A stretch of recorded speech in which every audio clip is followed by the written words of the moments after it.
কেমন লাগছে আমায়? আমি না সবজি কাটতে পারি না, আমায় একটু শিখিয়ে দেবে? দেবে? বলো না।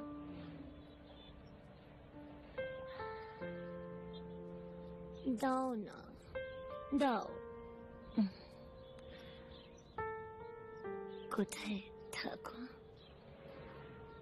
বাড়ি কল্যাণী। এখানে 3 বন্ধু মিলে থাকে। গার্লফ্রেন্ড আছে?